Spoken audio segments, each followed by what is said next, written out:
कभी सोचा है हमारी जेब में जो नोट और सिक्के हैं उन पर असल में किसका कंट्रोल है? ये एक ऐसा सवाल है जिसके बारे में हम शायद रोज नहीं सोचते, पर यह हमारी पूरी अर्थव्यवस्था की नींव है।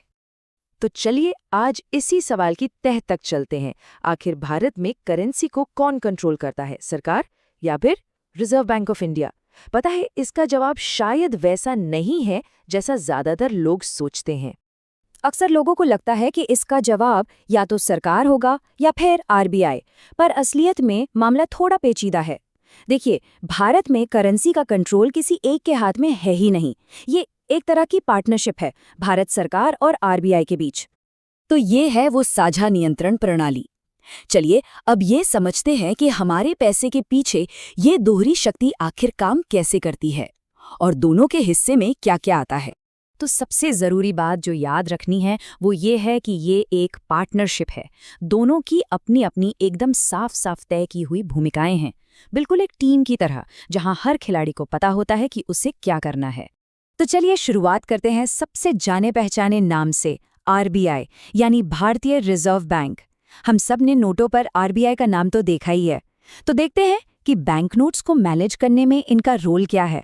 सीधे सीधे कहें तो आरबीआई की जिम्मेदारी है 2 रुपए और उससे ऊपर के सभी बैंक नोट्स को जारी करने की। जी हाँ, 2 रुपए, 5, 10, 20 से लेकर 500 रुपए तक के सारे नोट, और इन सब पर हस्ताक्षर किसके होते हैं? आरबीआई गवर्नर के। लेकिन रुकिए, आरबीआई का काम सिर्फ नोट छापना पर खत्म नहीं हो जाता। असल में ये तो बस शुरुआत है।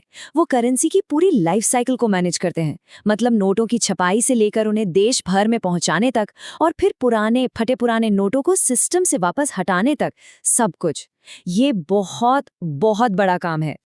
चलिए अब आते हैं कहानी के दूसरे और ज्यादातर लोगों के लिए अनजान हिस्से पर, यानी सरकार की खास भूमिका। और यहाँ बात होगी सिक्कों की, और एक बड़ी ही दिलचस्प नोट की। पता है, जितने भी सिक्के हम इस्तेमाल करते हैं, चाहे वो 1 रुपए का हो, 2 का, 5 का, 10 का या 20 का, ये सब भारत सरकार जारी करती है, आरबीआई नहीं। जी हाँ, सिक्कों को बनाने और उन्हें चलाने का पूरा अधिकार सरकार का है। ठीक है, सिक्के तो सरकार के हो गए, लेकिन उस 1 रुपए के नोट का क्या? वो तो बैंक नोट है ना? तो क्या उससे भी आरबीआई ही छापता है? और यहीं पर कहानी में आता है असली ट्विस्ट। 1 रुपए का नोट अपने आप में खास है।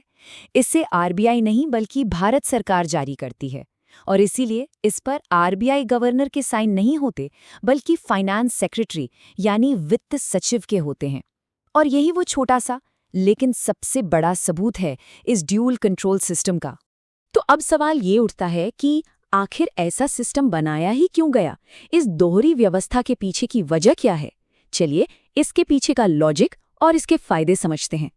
ये सब कुछ तय होता है एक खास कानून से, भारतीय रिजर्व बैंक एक्ट 1934। यही वो कानून है जो साफ साफ बताता है कि आरबीआई क्या करेगा और सरकार क्या करेगी। मतलब ये कोई अचानक बना दिया गया सिस्टम नहीं है, इसके पीछे एक मजबूत कानूनी आधार है।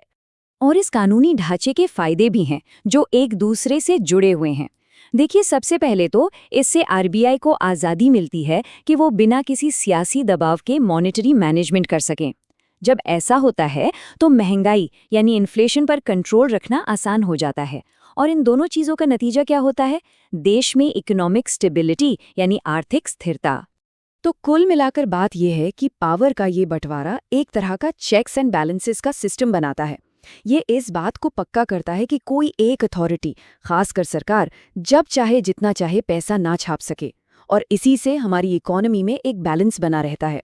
तो अगली बार जब हाथ में कोई नोट या सिक्का आए तो बस एक पल के लिए सोचिएगा कि इसके पीछे कितनी सोची समझी और जटिल मशीनरी काम कर रही है, और खुद से ये सवाल पूछिएगा कि अब ये जानने के बाद कि इस पैसे को कंट्रोल कौन करता है, क्या इसे देखने का नजरिया कुछ बदला है?